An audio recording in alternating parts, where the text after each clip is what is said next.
y hoy vamos a iniciar con la lectura, el estudio del libro del profeta Jeremías. Bueno, es un libro bastante, es bonito, muy bonito todo lo que el Padre hizo por medio de Jeremías, cómo hizo el llamado a su pueblo, cómo el Padre pudo traer palabra en todo momento a su pueblo. Vamos a conocer un poco más de esto, vamos a ubicarnos primero en el contexto, quién era Jeremías, cuál fue su llamado, cuál fue su ministerio, y vamos a ir poco a poco avanzando, ¿vale?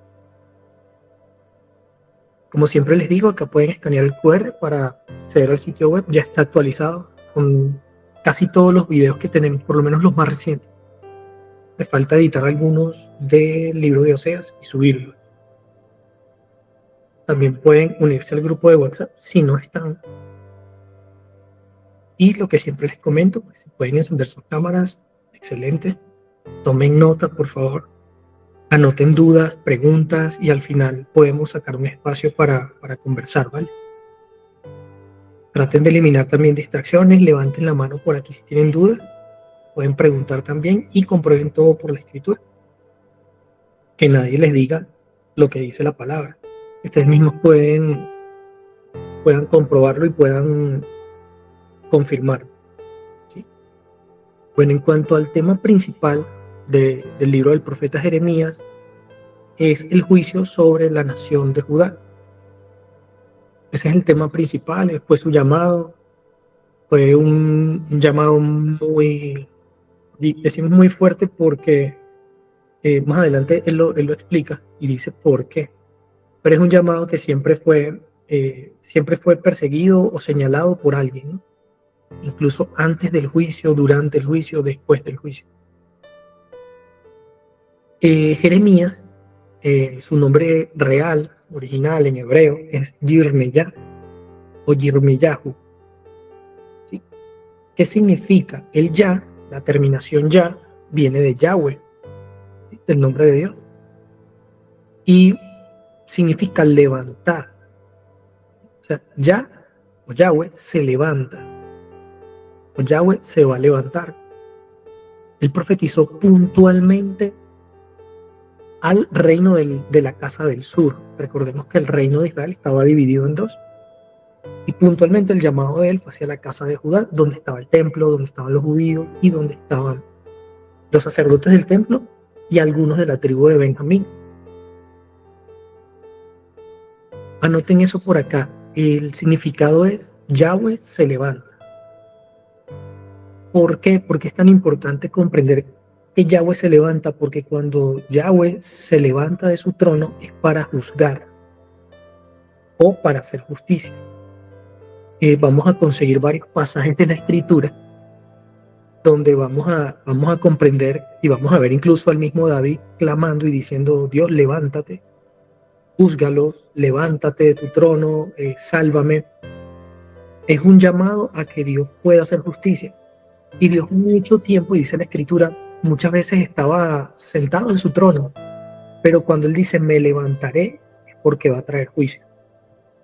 Entonces nada más miren solamente el peso o el significado que tiene el nombre de Jeremías. Vamos a ver Isaías 2:19, dice: cuando el Señor se levante para sacudir la tierra, sus enemigos se escabullirán en hoyos en el suelo. En cuevas, en las rocas, se esconderán del terror del Señor y de la gloria de su majestad. Estamos viendo que se va a levantar para sacudir, para trastornar, para remover todo y juzgar. Otro versículo que nos ayuda a comprenderlo es el Salmo 82:8. Dice: levántate, oh Dios, juzga la tierra, le dice el salmista, porque tú heredarás todas las naciones. Nuevamente vemos el acto de levantarse del trono para juzgar. Y Salmos 3:7 dice: levántate, oh Yahweh, sálvame, le dice David. Dios mío, porque tú heriste a todos mis enemigos en la mejilla. Los dientes de los perversos quebraste. Entonces le está diciendo nuevamente: levántate, levántate. O sea, es como cuando vemos un juicio, ¿no? El juicio, durante todo el juicio, el juez está sentado. Pero cuando va a dar un veredicto, el juez se levanta. y juzga a todo, o sea, da el veredicto final según lo que se pudo esclarecer dentro de ese juicio.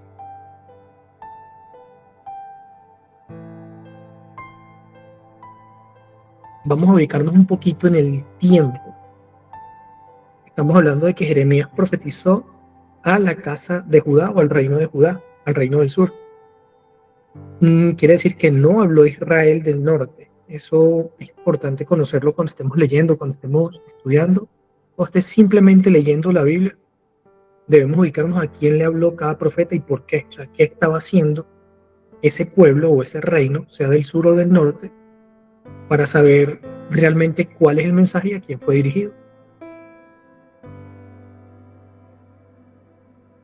Denme un segundito.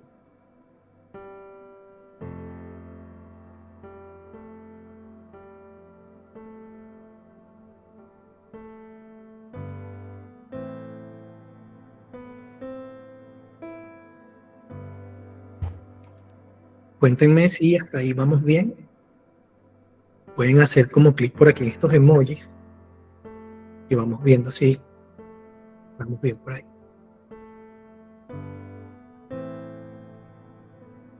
Bueno, ¿quiénes fueron reyes de la casa del sur en tiempos de Jeremías? Josías fue un buen rey de la casa del sur. Jeremías comienza su ministerio durante ese reinado. Fue un tiempo de reformas religiosas, aunque Josías murió en batalla. Y sí, fue Josías. Joacás reinó solamente 3 meses antes de ser depuesto y llevado cautivo por Egipto. Y luego retoma el reinado Joacim, hijo de Josías, un rey que ignoró las advertencias de Jeremías. Lo tenían como un falso profeta y enfrentó todas esas primeras deportaciones a Babilonia. Estamos hablando de un periodo histórico donde todos los reinos que estaban alrededor de Judá, vemos Edom, Moab, los moabitas, vemos los egipcios, vemos todo ese montón de gente tratando de hacer alianzas con Judá, pero imagínense un tema de tributos, ¿no? Yo te voy a dar tanto de tributo, pero con el tema de que si viene de repente, no sé, los descendientes de Amón contra mí, tú vas a ayudarme. Entonces esas alianzas eran que el rey tenía que visitar al otro rey o viceversa, ponerse de acuerdo, fijar un tributo como tal, y si tú estabas muy mal económicamente como nación y dejabas de pasar el tributo, esa nación con la que tenías la alianza se podía venir en contra incluso, podría juntar con otras 2 naciones y venían y te llevaban cautivo, ¿no? Entonces, ya habían ciertas épocas donde hubo cautiverio. Por lo menos Nabucodonosor se llevó ciertas personas cautivas. Ellos venían, no sé si han visto la película de Jeremías, muchas veces ellos se acercaban, pedían tributos, pero ya por las malas, como el rey les había faltado. Joaquín, el rey de Babilonia, se acerca, se roba, o sea, se lleva un montón de cosas que le pertenecían a Judá, oro, de todo, esclavos, todo, y le ponía una tarifa al rey de Judá. Y decía, mira, tú me vas a pagar tanto, si quieres que sigamos siendo amigos. Claro, te lo está diciendo un Nabucodonosor con todo un ejército afuera, ¿no? Con la ciudad sitiada. ¿Qué ahí vas a hacer? Hay que quedar callado y decir que sí. Sí, la confianza estaba en el hombre, que fue lo que pasó con Joaquín. Luego de eso, Joaquín muere, ¿verdad? Y, para ver, perdón, Joaquín es el hijo, ¿cierto? Y se monta su tío Sedequías. O sea, el hijo estaba muy pequeño, ¿cierto? Y este Joaquín estaba muy pequeño y como no podía, digamos, reinar, porque es que el tema político está muy fuerte, ¿qué hizo Nabucodonosor? Le dijo, mira, dame la corona, si tú me das la corona y te sometes a mí, yo te voy a tener para siempre en mi mesa. Y Nabucodonosor se lo lleva a Babilonia como invitado de honor en su palacio. Y agarra la corona y se la coloca el mismo Nabucodonosor a Sedequías y lo nombra rey. Entonces fue una locura porque, bueno, Sedequías no confió tampoco en Yahweh y pasaron muchas cosas, muchísimas cosas. Y bueno, dentro de todo este caos político estaba Jeremías tratando de llevar el mensaje de Dios a los reyes y al pueblo. ¿A quién fue dirigido el mensaje? Bueno, Jeremías vivió una época muy complicada, como les venía diciendo, en la historia del pueblo hebreo, ¿no? El reino de Judá fue llevado finalmente cautivo por Nabucodonosor.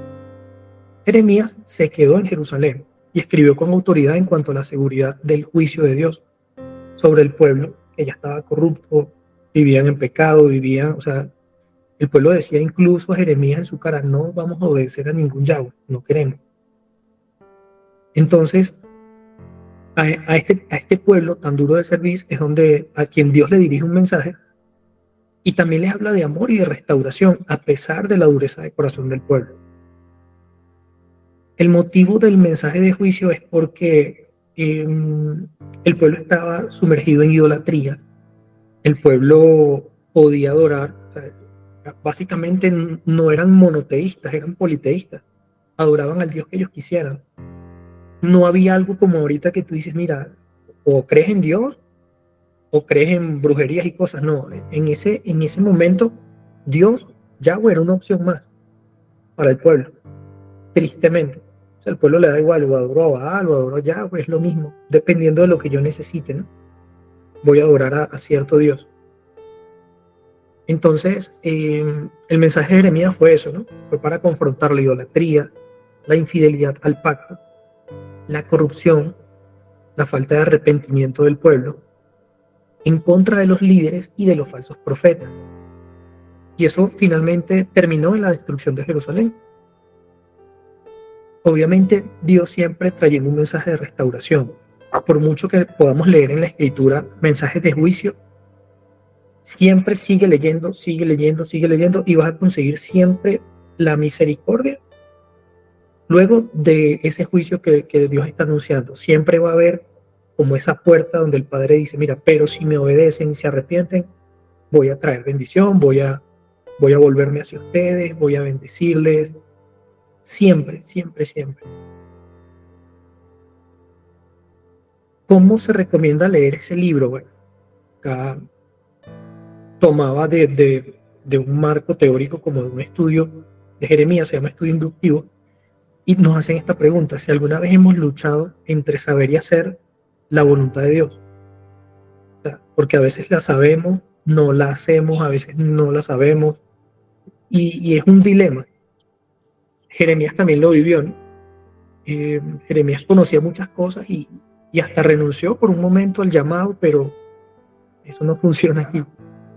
Y el Señor volvía y lo atraía nuevamente, ¿no? Para que pudiese cumplir el propósito que Dios tenía para él. Y obviamente para que primeramente no se rompiese una relación tan bonita entre Dios y Jeremías. La travesía de obediencia de Jeremías revela los desafíos que vivió al buscar entender y cumplir los propósitos de Dios. Después que tomó la decisión de obedecer a Dios, muchas presiones y persecuciones lo llevaron a preguntarse si había hecho lo correcto. Es normal. A veces lo leemos como que, claro, ya conocemos todo el panorama, ¿no? Ya vino el Mesías, ya tenemos nosotros el panorama completo, pero imagínense en tiempos de Jeremías estábamos como a la mitad, ¿no? O menos de la mitad. Y muchas veces dudaban del llamado. Y en ese proceso Jeremías luchó con preguntas muy difíciles, interrogantes que nosotros también nos hacemos. Y leer Jeremías nos da la oportunidad de adquirir conocimiento y una perspectiva acerca de lo que significa servir a Dios aún en tiempos difíciles. Nos ayuda a descubrir la sabiduría práctica para cada día y mientras buscamos seguir a Dios y obedecerlo dentro de tanta oposición. Entonces el libro, si aprovechamos toda la lectura y todo el estudio, nos va a ir dando lecciones a medida que vayamos avanzando. Vamos a ver otra vez la cronología de los reyes y los profetas. Fíjense que los profetas son los que están en verde. Hacia arriba, de la mitad hacia arriba, tenemos el reino del norte, ¿no? Por acá está Oseas, está la caída de Samaria, el reino del norte, está Eliseo, Amós, Abdías, Elías, pero abajo están los profetas y los reyes del reino del sur. Jeremías lo podemos ubicar más o menos 100 años después de Isaías. Está por acá. Vamos a ver si esto marca. Sí. Marca, pero no borra. Sí, borra. Tenemos Jeremías por acá. Aquí creo que es mejor. Contemporáneo de Daniel. A Daniel cuando se lo estaban llevando cautivo a Babilonia. Prácticamente estaba terminando el ministerio de Jeremías, ¿no? Y vemos los reyes por acá. Está Sedequías, Joaquín, Joacás. Y me falta uno. Josías, que está por acá también. Josías hizo lo bueno delante de Dios. Fíjense que acá en la leyenda está en doradito, el que hizo lo bueno, y en azul, el que hizo lo malo. O Joacás, Joaquín y Sedequías hicieron lo malo. Josías hizo lo bueno delante de Dios. Josías, de hecho, reinó desde los 8 años y fue un reinado muy, pero muy bonito. Consiguieron incluso en esa época, se consiguieron los rollos de la Torá, estaban perdidos. Entonces, fue en esta época, por lo menos como desde acá en adelante, fue como ese despertar espiritual para el reino del sur. Vemos que, bueno, estaban obviamente asustados porque acababa de caer el reino del norte, que era Samaria, por su idolatría, porque siempre hicieron lo malo delante de Dios. Fíjense que, y lo habíamos visto en el libro de Oseas, fíjense que aquí tenemos,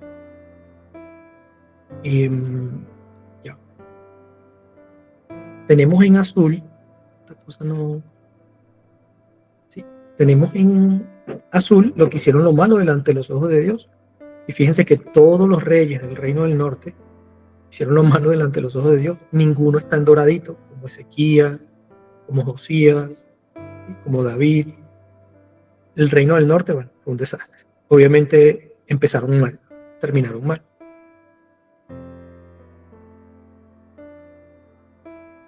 Jeremías, al igual que muchos profetas, no se enfocaron tanto en predecir el futuro. Este es un punto importante. La labor del profeta no es predecir el futuro. Nos han vendido a los profetas como que alguien que te va a adivinar lo que te va a pasar, alguien que te va a decir cómo te va a ir este año, cómo está el 2026 para ti, el 2021 año. Eso es mentira.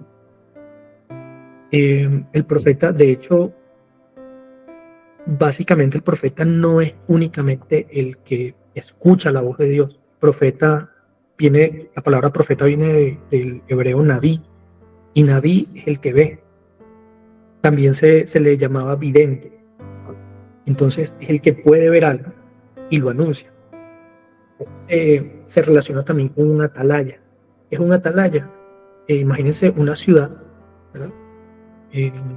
De 4, digamos un cuadrado, ¿cierto? Y en cada esquina o entre las murallas habían torres mucho más altas que el muro, y ahí se paraba un centinela y tenía que estar vigilante, si veía que el enemigo venía, él anunciaba dentro de la ciudad que venía el enemigo y la ciudad se preparaba.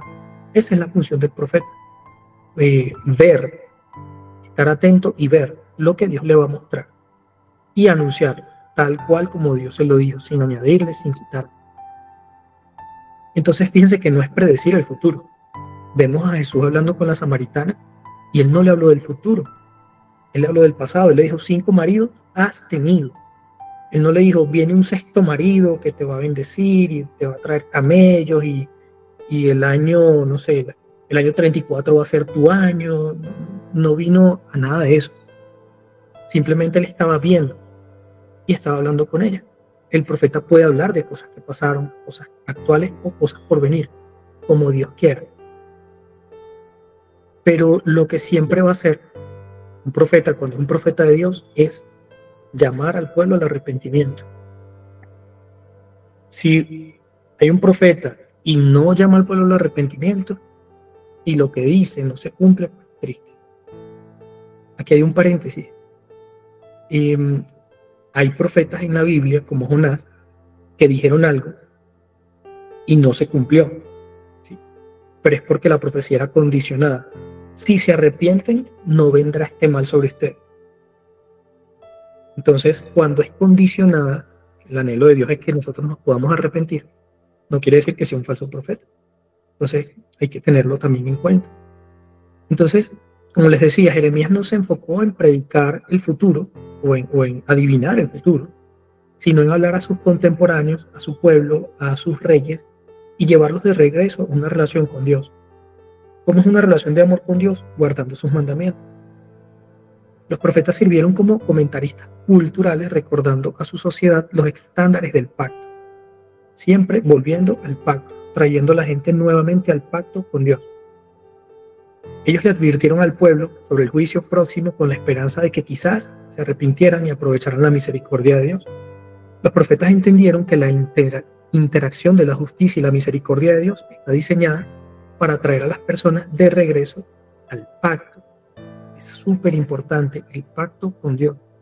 Nosotros tenemos pacto con Dios. Y el llamado de Dios siempre va a ser: vuelvan al pacto. Entonces vamos a mirar un poco qué nos dice Jeremías capítulo 1. A ver, por acá creo que hay otra diapositiva. ¿Sí? Sí. Les voy a mostrar por acá Jeremías 1:1. Fíjense, aquí hablamos del llamamiento y la misión de Jeremías. Dice así: las palabras de Jeremías, hijo de Hilcías. ¿Quién fue Hilcías? Es un sacerdote. Fíjense que este es otro tema. Jeremías no solo fue llamado profeta, él era descendiente de la tribu sacerdotal, o sea, era sacerdote o debía ser sacerdote del templo. Él tenía que oficiar en el templo, tal cual como el mismo Juan el Bautista. Su función dentro del sistema religioso era que, como era descendiente de Hilcías, sacerdote del templo, él tenía que funcionar como un sacerdote dentro del templo. Pero tenemos un problema: había tanta corrupción en el templo que Dios no lo deja dentro del templo. Dios lo saca para que no se corrompa con todas las prácticas religiosas y toda la corrupción del templo, y al tenerlo afuera le habla a la gente que está en el templo. Dice que era hijo de Hilcías, de los sacerdotes que estuvieron en Anatot, en la tierra de Benjamín. O sea, vivía en el sur. Recuérdense que en el sur estaban los de Judá, los judíos, y también los benjaminitas. Entonces, ¿qué dice acá? Palabra de Yahweh que le vino en los días de Josías, es cuando Dios le hace el llamado, hijo de Amón, rey de Judá, en el año 13º de su reinado. Vamos a leer aquí. Fíjense, Jeremías sirvió como sacerdote y también como profeta. Fue el hijo de un sacerdote llamado Hilcías. Él era de la pequeña villa de Anatot, llamada hoy en día Anata, a unos 4,8 kilómetros al noreste de Jerusalén, en la porción de tierra de la tribu de Benjamín, o de la tribu de Benjamín que heredó. O sea, nosotros normalmente pensamos en Israel y pensamos en judíos, no.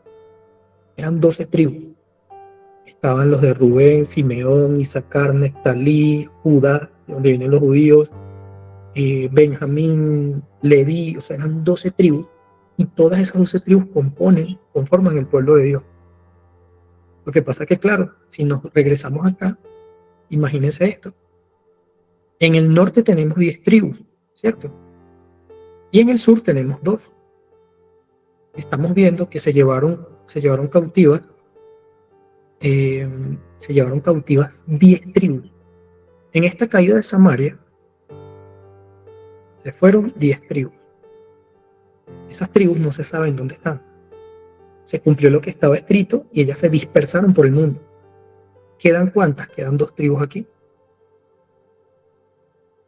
Una tribu que es la de Benjamín y otra tribu que es la de Judá. La de Benjamín era una tribu muy pequeña. Entonces el reino del sur toma el nombre de reino de Judá. ese reino de Judá, como aquí ya no habitaba nadie aquí arriba, esto quedó pelado, no quedó gente prácticamente, solamente gente que no sé, mendigos, lisiados, gente que no le era útil al imperio asirio, quedaron aquí. De hecho, trajeron luego otra gente y las metieron acá y se mezclaron. Entonces los de Judá dicen, bueno, ya estos se mezclaron, los del norte se mezclaron con, con los gentiles, con los paganos. Ya Dios los desechó. Y se queda solo Judá como una tribu aparte. Ellos dicen, no, bueno, nosotros somos los únicos que mantenemos nuestra cultura, nuestra simiente. Entonces, fíjense que aquí tenemos Samaria. ¿Qué pasa cuando Jesús se consigue con la samaritana? Ella le dice, siendo tú judío, me pides a mí de beber, sabiendo que yo soy samaritano. O sea, porque, y dice la escritura, dice Juan, porque los judíos y samaritanos no se trataban entre sí. Porque ¿qué era un samaritano para un judío? Un gentil, un pagano, para el judío. Para Jesús, igual sigue siendo parte de su pueblo. Parte de las ovejas perdidas que él mismo vino a buscar. Estoy peleando con este marcador. No sé. Bueno. Entonces, el reino de Judá se apropió de todo lo que tenía que ver con Dios. Ese es el gran problema. Ellos creen que son los únicos que pueden formar parte del templo, del culto, de la adoración, del Mesías, y desecharon al norte, cosa que Dios no hizo. Por eso de aquí vienen los judíos. Y los judíos que te dicen, bueno, si tú quieres adorar al Dios de Israel, tienes que hacerte judío. Ese es el gran problema del judaísmo por todos estos siglos.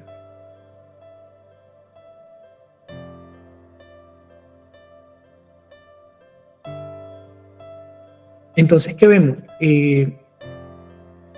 Jeremías, ¿sí? Vivía en esa porción de tierra de la tribu de Benjamín y fue asistido por un escriba llamado Baruch.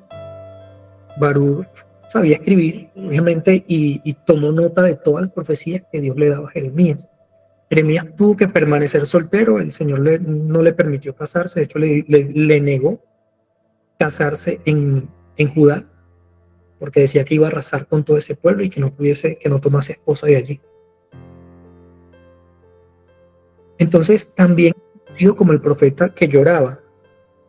Hoy en día hay gente, no sé, inmadura creo yo, que se ríe o se burla de Jeremías y le dicen el profeta llorón, y lo dicen en prédicas y lo dicen desde el púlpito, ¿no? Me parece una enorme falta de respeto, porque nosotros no haríamos ni el 10% de lo que hizo Jeremías en su tiempo.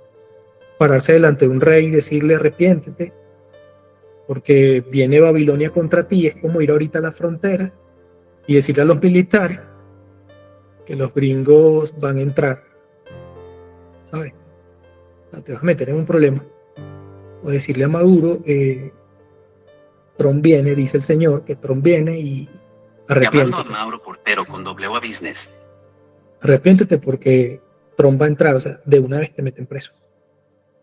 Entonces, se le da el título al profeta llorón, pero como les digo, me parece una falta de respeto al llamado, al ministerio, a lo que Dios hizo con él. Y cuando comienzas a leer toda la vida, no solamente el libro de Jeremías, sino el de Lamentaciones, te das cuenta que no la tuvo fácil.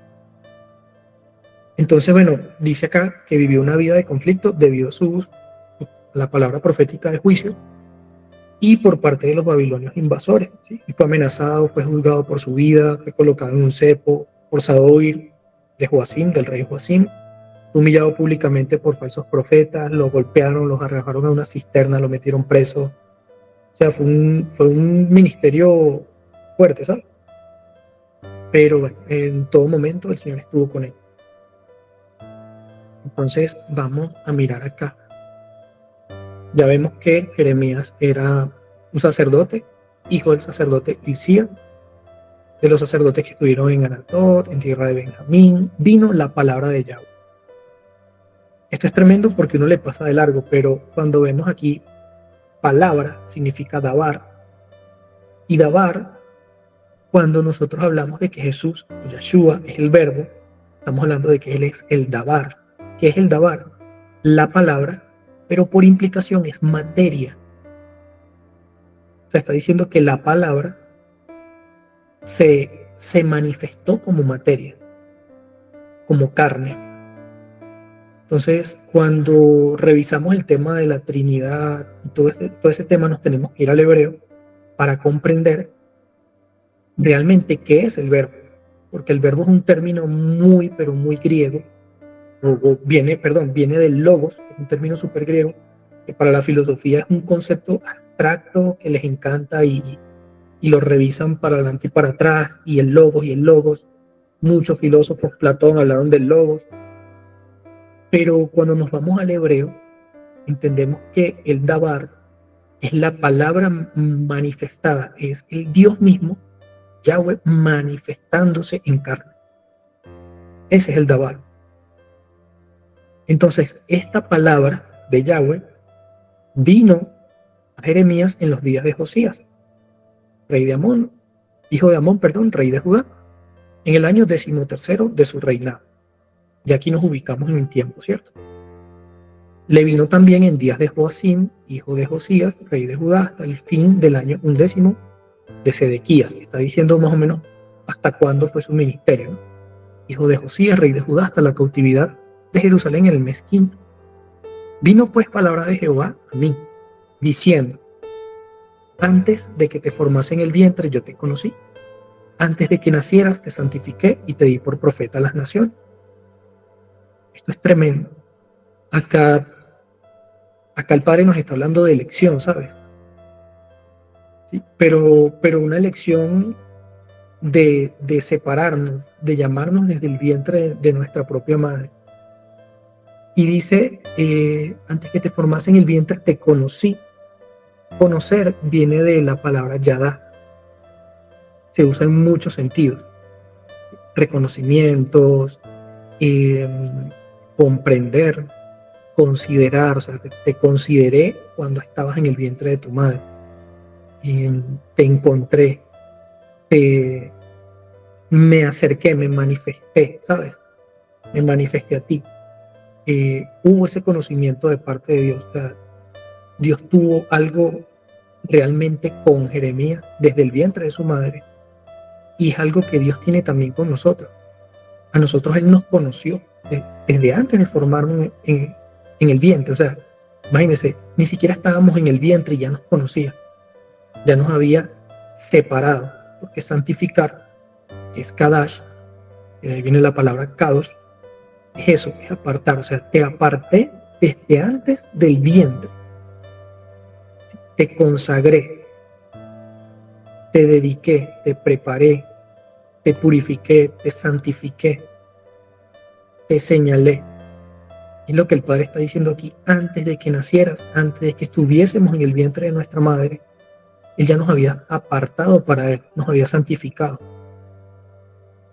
Y luego de eso, por amor, Él le dio por profeta a las naciones. O sea, lo dio como un regalo a las naciones. Sabemos que para Dios amar es lo mismo que dar. Cuando dice la palabra, de tal manera amó Dios al mundo que dio. O sea, la prueba de que Dios nos ama es que nos dio a su Hijo. Y en este caso dio también a Jeremías por profeta a las naciones. ¿Para qué? Para comunicarse con su pueblo. Entonces esto nos debe recalcar y debe quedar como un sello en nuestro espíritu, que el Padre nos dio propósito antes de nacer, antes de formarnos. Y si vemos aquí el tema de formarnos antes de que te formase, miren lo que dice Isaías 43:1. Dice: ahora así dice Jehová, el creador tuyo, Jacob, y formador tuyo, Israel. Padre creó a Jacob, ¿cierto? Lo creó perfecto. No lo creó como un impostor ni como una persona mala, lo creó perfecto. Así como nos creó a nosotros. Pero, ¿qué pasa? El pecado nos viene y nos deforma. Y después que este pecado nos deforma, Él tiene que volver a formarnos, como hizo el Señor con la vasija de barro. Entonces Él nos crea, ¿sí? Pero también nos forma. Y es lo que está hablándole a Jeremías. Dice, yo te formé desde el vientre de tu madre. O sea, desde antes te conocí, te separé, te aparté, te di propósito, te di un llamado. O sea, te conocí. Y antes de que nacieras, yo mismo te santifiqué. Entonces imagínense esto para cada uno de nosotros lo que tiene que representar. O sea, esto nos tiene que dar identidad sí o sí delante del Padre. ¿Y cuál fue la respuesta de Jeremías a este llamado, siendo un niño? Porque de verdad era un niño en ese momento. Él dijo, Señor, Yahweh, he aquí que yo no sé hablar porque soy niño. Y el Señor que le responde, no le dice, bueno, sí, es que eres un niño, tienes razón. No, el Señor simplemente, así sea un niño, te voy a hablar a tu espíritu, te voy a hablar a tu corazón. ¿Y qué le dice Yahweh? Le dice, no digas soy un niño, o sea, no te sigas viendo como un niño. ¿Por qué? Porque a todo lo que te envíe tú irás y dirás todo lo que yo te mando. O sea, eso debe haber sido muy, pero muy impactante para Jeremías. Y sigue, ¿no? Dice, no temas delante de ellos, porque contigo estoy para librarte, dice Jehová. Vamos a dejarlo hasta el 8 y vamos a mirar acá, en esta versión, vamos a tratar de acercarnos hasta el 8. Dice, esta es la versión, esta se llama Biblia Torah Viviente. ¿Cómo es esta versión? Bueno, vamos a ver un momento Génesis que está más claro. Bueno, un poquito. Vamos a ver que está la palabra en el principio, Elohim Aleftad, o sea, Dios, Alfa y Omega, es decir, Jesús, creó los cielos y la tierra. Vemos que está en español. Acá vemos la pronunciación en hebreo, Bereshit bara Elohim, Hasayamin, Bet Ares. Y abajo está cómo se escribe. Esta traducción es muy buena también. Y bueno, sobre todo que estás viendo que viene directo del hebreo. Entonces, volvamos a Jeremías, Yirmiyah, y veamos qué dice. Estas son las palabras de Yirmiyah. Esta Biblia ya tiene los nombres originales, o sea, el nombre por el cual por el cual su mamá llamaba Jeremías, como lo llamaban los amigos, el nombre verdadero de él, Yirmiyah. Estas son las palabras de Yirmiyah, nombrado por Adonai, por el Señor, el hijo de Hilquiyah. ¿Sí? Habíamos leído Hilcías, ¿no? Y vemos que Hilki es un nombre y tiene la terminación Ya, de Yahweh, uno de los Kohanim, sacerdotes, que habitaba en Anatot, territorio de Benjamín. La palabra de Adonai, Yahweh, esto que está aquí, el Yud, Hei, Bab, Hei, es el nombre del Eterno, el nombre del Creador. Entonces dice, la palabra de Yahweh, Adonai, vino a él durante los días de Joacim, Yoshiyahu, el hijo de Amón, rey de Judá, en el año 13 de su reino. También vino durante los días de Joaquín, hijo de Yoshiyahu, rey de Judá, continuando hasta el año 11 de Sidquiyah, hijo de Yoshiyahu, de Joacim, rey de Judá, hasta que Jerusalén fue llevada cautiva en el mes quinto. Aquí está la palabra de Yahweh Adonai que vino a mí. Antes de que te formara en el vientre ya te conocía. Antes de que nacieras yo te aparté para mí. Fíjense que lo dice diferente.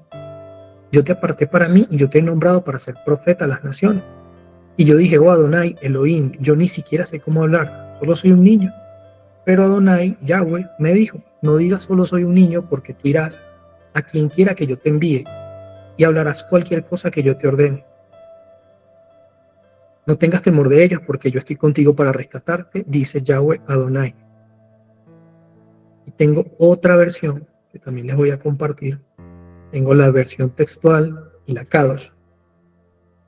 Y acá dice casi igual. Me voy a ir directo al llamamiento para ver qué más dice. Dice, antes que te formara en el vientre te conocí y antes que salieras de la matriz te consagré. Te di por profeta a las naciones. No digas soy joven, a donde quiera que te envíe irás y todo lo que te mande dirás. No temas delante de ellos porque yo estoy contigo para librarte, dice Yahweh. La Biblia Kadosh, traducida directo también del hebreo, dice, antes que te formara en el vientre ya te conocía, y antes de que nacieras te aparté para mí, similar a la versión de la Torá viviente. Te he nombrado para ser profeta a las naciones.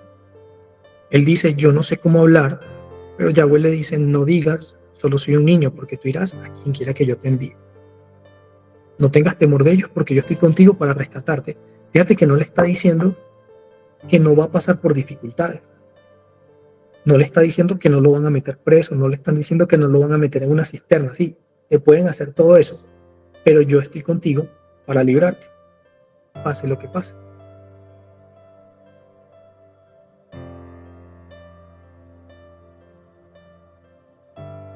Y dice que extendió Yahweh su mano y tocó mi boca.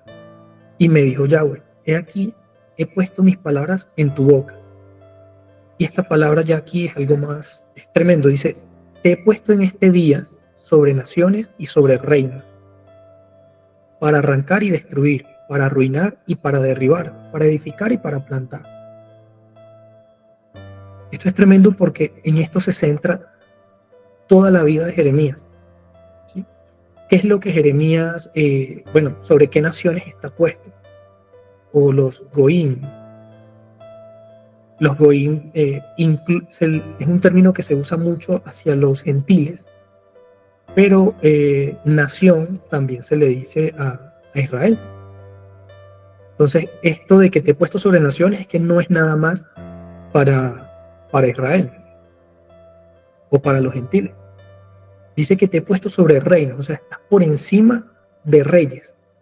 ¿Por qué? Porque es la voz de Dios por medio de él, la voluntad de Dios por medio de él. Y dice que es para arrancar y destruir. Nosotros muchas veces el Padre nos va a llamar para hacer esto mismo, arrancar y destruir. Y también para arruinar y para derribar, obviamente en amor, pero también para edificar y para plantar. Vamos a revisar ese verso 10, por acá. Dice, mira que este día te pongo sobre naciones y sobre reinos para arrancar y destruir, para desolar y derribar, para edificar y para plantar. Y la Biblia Kadosh dice, he aquí hoy yo te he nombrado sobre naciones y reinos para arrancar y desarmar, para destruir y demoler, para edificar y para plantar. Y vamos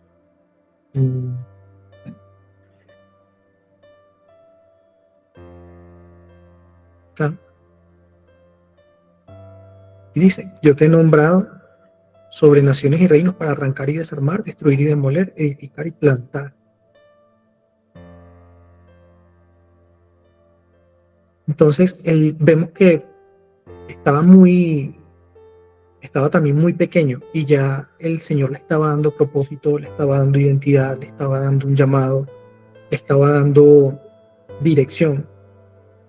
Le estaba diciendo, mira, yo te santifiqué, yo te formé, yo voy a estar contigo.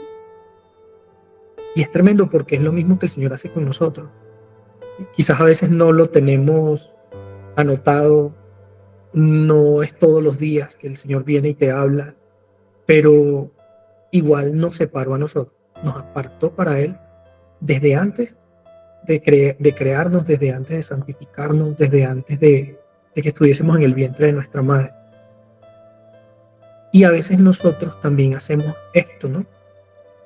Decimos, Padre, es que yo no sé hablar, Padre, es que yo no sé predicar, es que yo no sé hablar en tu nombre, es que yo no sé cómo lo voy a hacer, es que yo no sé. Realmente no es algo que importe mucho, ¿sabes? Desde que Jeremías fue niño hasta que comenzó, de hecho, desde este verso, el verso 10, al verso 11, pasaron un montón de años. Aquí él era un niño. Aquí ya se estaba preparando para ejercer el oficio sacerdotal dentro del templo.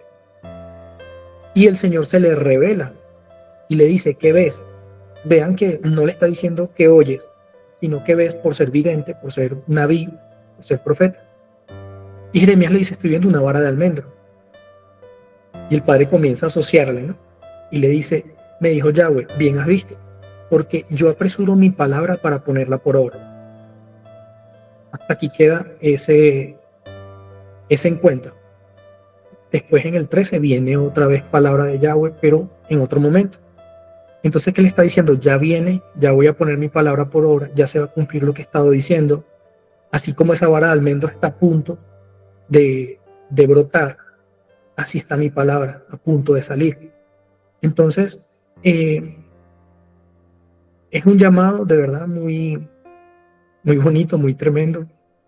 Pero yo creo que con estas primeras líneas lo pueden revisar en casa.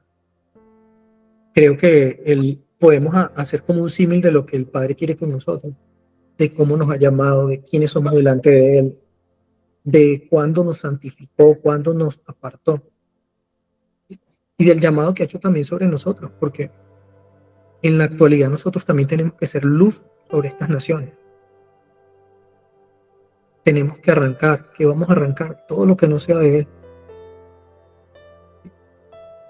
No solamente una falsa doctrina, no solamente temas de estudio, sino que estamos hablando también en el mundo espiritual.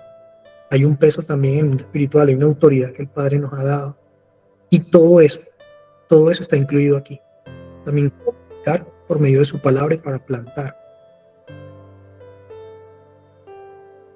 Entonces, me gustaría también escucharlos, saber qué opinan, qué piensan.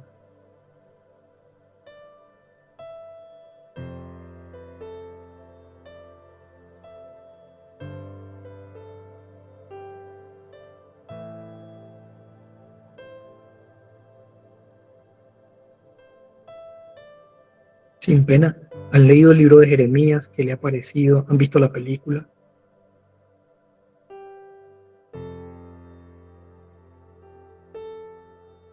¿Alguien Hola, buenas noches, ¿qué tal? la ve? Sí.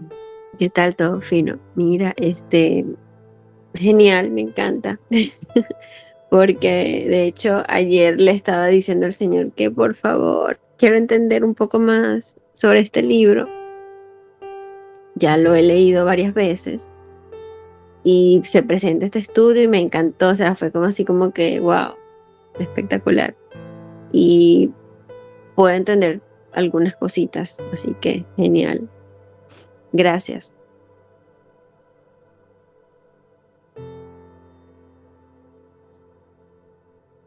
Hola, buenas noches. Hola, yo sí. Bueno, yo diría que desde que comenzó el tema, yo me enviaste la clase, pero yo no tuve oportunidad de leer el título. Y desde que comenzó la clase de Jeremías, sentí que el Señor me estaba hablando. Y diría que una vez más necesitaba el concepto de Jeremías. Hace rato el Señor me habló a través de este libro muchas cosas que yo no pude entender en su tiempo. Cuando lo leí, el Señor me habló, no tenía el discernimiento que tengo el día de hoy. Y para mí era como, ok, es algo de el pasado. Pero cuando podemos ver o nuestros, diría que nuestro testimonio, se hace más profunda la palabra, se hace más real la palabra y se hace más vivida. Entonces, creo que diría que fue un gran estudio con un gran mensaje, porque es así, el Señor a veces nos llama con una vocación, con un propósito. Y como dijiste en una parte, como Jonás podemos como intentar persuadir esa misión por exactamente, por el peso del llamado, vamos a decirlo así. Entonces, para mí me deja un mensaje muy, muy contundente esto y de verdad muchísimas gracias.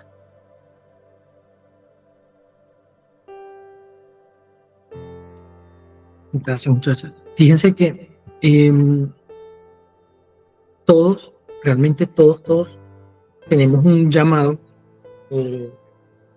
sí, un llamado dentro del plan de Dios o el propósito de Dios. Dios tiene un propósito eterno, propósito más allá entre Génesis y Apocalipsis. Ahí está todo su propósito. Nos han vendido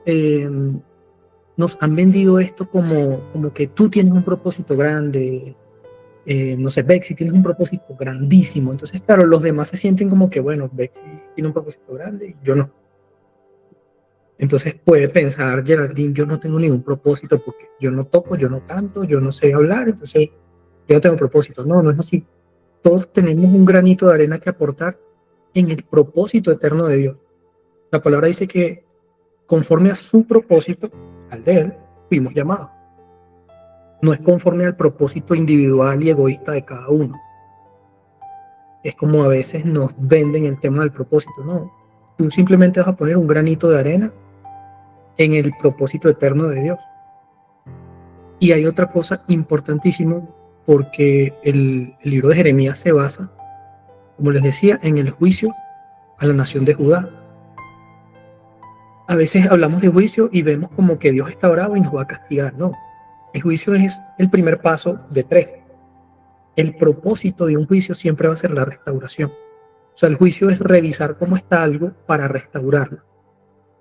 Voy a mandar a revisar el teléfono que está fallando para que me lo arregle. No te voy a decir, teléfono, eres un desgraciado, te vas a ir al infierno. No, lo reviso, veo que está mal y lo arreglo. Entonces siempre el propósito de Dios va a ser restaurar. Puede ser que restaurar un corazón, una persona, una vida, una familia, una ciudad, una congregación, tu lugar de trabajo, ¿sí? Siempre la idea de él va a ser restaurar. Para eso es que él trae el juicio. ¿Y cómo restaura? Bueno, al igual que un médico puede sanar una herida. ¿Cómo Dios hace para restaurar algo? Muy fácil. Creo que esto se pega.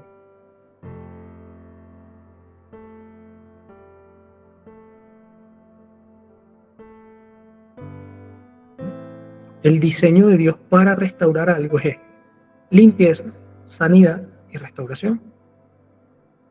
De hecho, aquí atrás lo tengo. Al igual que un médico puede sanar una herida. Usted fracturas un brazo. O sea, imagínese que Dios es como esa mamá: no te montes ahí que te vas a caer. No te montes ahí que te vas a caer. No te montes ahí que te vas a caer. ¡Pum! Se cayó. El niño se rompió el brazo. ¿Qué hace la mamá? Tienes que llevarlo al médico. Tú sabes que le va a doler, sabes que le van a llevar el hueso al sitio, le va a doler, va a llorar, pero es necesario. O sea, si no lo llevo al médico, me va a tocar amputarle el brazo finalmente porque se encangrena, se infecta o que se muera. Entonces, para que el niño no se muera, tengo que llevarlo al médico. ¿Le va a doler? Sí, es parte del proceso. Pero la idea es que el brazo pues se pueda restaurar. Y es lo que Dios hace con las naciones y que hace con nosotros. A veces vemos que la estamos pasando muy mal y es simplemente Dios trayendo limpieza, trayendo sanidad para poder restaurar. La palabra en Isaías 32, si no me equivoco, dice que hay un juicio en el desierto, que es donde el Señor hace la limpieza, que trae justicia en el campo fértil, es como esa sanidad. Hablando de justicia en el campo fértil, estoy hablando de que, imagínense, un desierto, algo que está completamente muerto, sin vida, el Padre lo convierte en un campo fértil. ¿Cómo? Por la intervención de su Espíritu. Y luego de eso trae restauración, que es paz y seguridad en ese bosque. Dice que es un bosque frondoso, hermosísimo. Eso también lo vamos a ver en la palabra. Y siempre, fíjense que lo que es el juicio, la justicia y la paz es lo que precede al reino. La palabra dice que el reino de Dios no es comida ni bebida. Dice, el reino de Dios es justicia, paz y gozo. Pero antes de esa justicia que vemos ahí, tiene que haber un juicio. Pero yo no puedo establecer justicia si no hago un juicio. Entonces, primero que viene el juicio para establecer esa justicia y para que pueda haber paz. Es lo que es para que venga el reino, necesitamos primero pasar por un juicio. Para yo entrar en el reino de los cielos, tengo que ser juzgado delante del gran trono blanco. Entonces, ya, bueno, más adelante vamos a ver lo demás, pero en resumen, la palabra juicio significa crisis. Viene del griego crisis. Es impresionante, nosotros decimos juicio y juicio es una crisis que puede estar pasando en tu vida, una crisis que puede estar pasando el país completo, y eso es el acto de separar. En medio de la crisis, Dios separa. Entonces, es importante comprender eso, que el propósito del juicio nunca va a ser que te quedes o que perezcas en medio del juicio, sino que puedas ser restaurado o restaurada.